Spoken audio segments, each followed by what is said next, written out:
Duke the Lost Engine. An engine lost in the South American jungles for 30 years. The tree had grown through its chimney, and hornets nested in its firebox. When mended, it gave good service for 30 more years. The Duke was lost too, not in the jungle, but in his own shed, which a landslide had buried. Not long ago, he was dug out and mended. His own railway had been pulled up, so he is now at the pin controllers. Duke looks like a real engine called Prince. You can see Prince running on his own railway at Portsmouth in Wales. Small railway engines can be seen at Ravenplatz in Cumberland.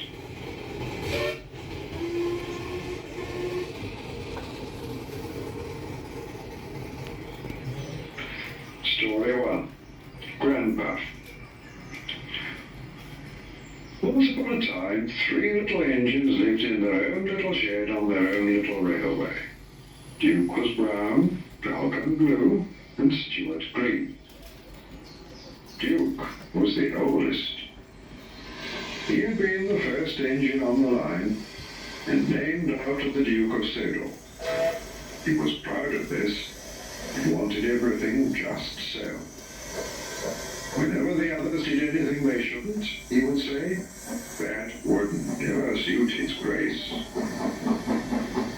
Other engines came and went, but Duke outlasted them all. Stuart and Falcon used to call him Grandpuff. Duke was fond of them and tried to keep them in order. They were fond of him too. He was so wise and kind.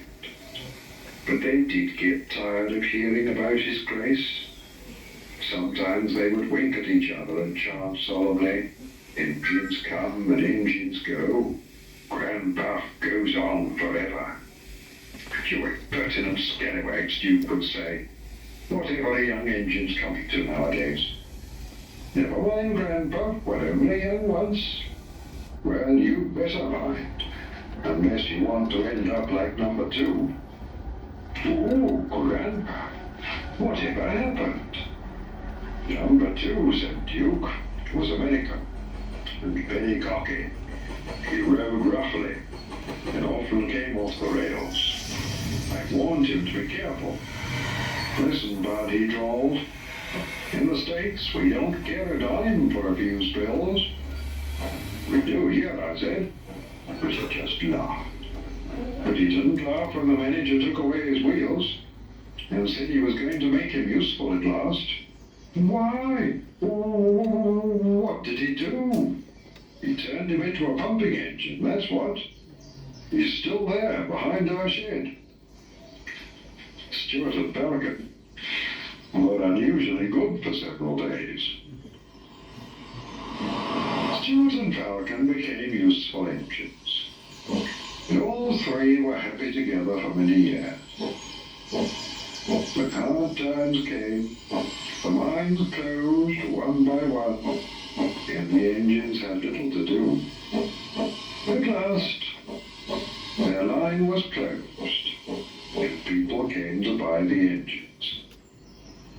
"We'd take Stuart and Falcon," they said. But no one wanted Duke. They thought he was too old. "Cheer up, Grandpuff," called Stuart as they went away.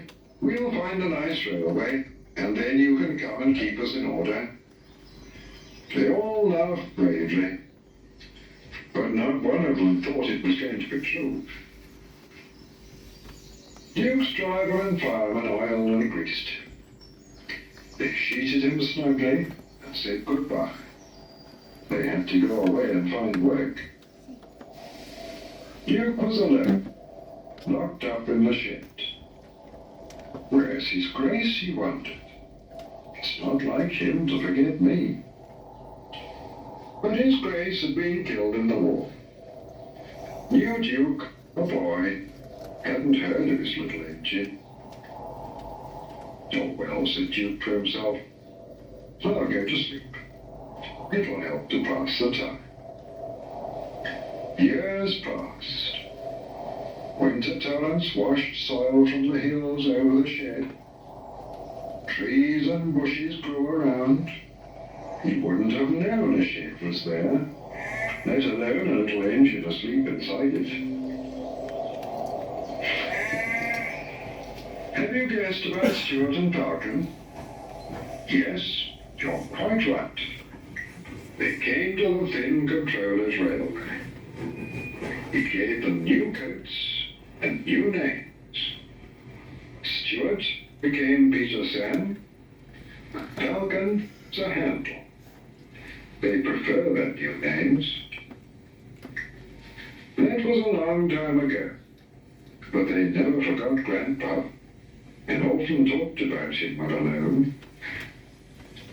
They were excited to hear that the Duke was coming to Skarloey on Renias's 100th birthday, but they were most disappointed with the Duke who actually came. For he was only a man.